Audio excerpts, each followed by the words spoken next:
Now we will go to the management of ARDS. So the management of ARDS is not just the ventilatory care. Okay, it is about non-ventilatory care also.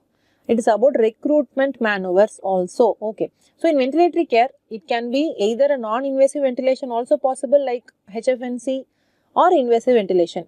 Non-ventilatory care, just I am not going to explain in detail, but fluid management, you have to give a good sedation and maintain the child on neuromuscular blockade, nutrition and antibiotics. Recruitment maneuver is through proning measures or through ECMO. There is a separate video lecture on ECMO. I would request all of you to go through that lecture as well. So coming to the ventilatory management, already I have told you it is the baby lung. ARDS lung is the baby lung concept. So whatever ventilation you are going to do, it is going to be the gentle ventilation, right? So that is the lung protective ventilation or the gentle ventilation. Why gentle ventilation?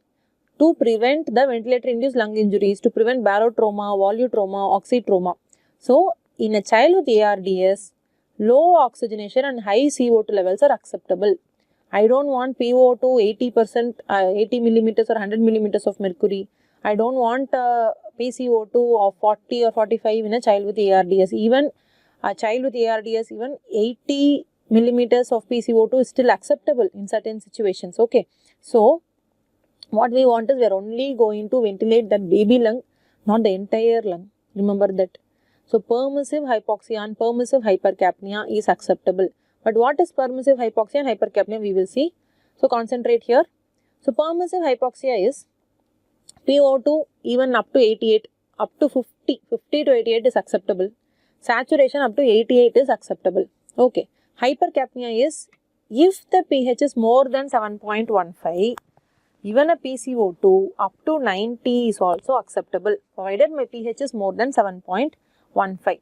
Okay. And so what will be my ventilatory parameters? So I start with the low tidal volume, 4 ml per kg. Then I keep increasing up to a maximum of 6 ml per kg. What about these pressures, PIP and PEEP? So PIP is around 30 centimeters of water, less than 30 centimeters of water. PEEP, we have to adjust as per the child's needs to just maintain the functional residual capacity. That is to keep the alveoli open, we have to maintain a good PEEP. FiO2 up to 60% we can maintain. Okay. So, you need to understand that it is going to be a gentle ventilation. I don't want a 100% saturation or 100% FiO2. I don't want a proper normal PCO2 here. Okay. So, permissive hypoxia and permissive hypercapnia is okay.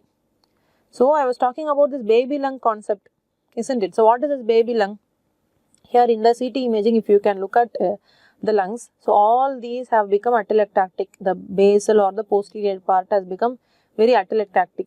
So, we have to ventilate only whatever is normal. Okay, so this is the baby lungs. So, we are only going to ventilate this baby lung.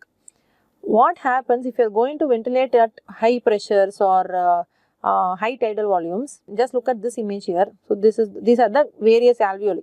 Okay. So, when you are continuously giving high volumes and high pressures, whatever is diseased alveoli. So, this is a diseased alveoli. So, this is not going to get any air inside. So, the rest of the normal lungs alveoli also will go for over distension, that will also get strained and that will not give any benefit, but rather it goes for an injury. So, slowly what happens, even the normal lung or normal alveoli will also go for strain and start failing. So, we have to give a lower tidal volumes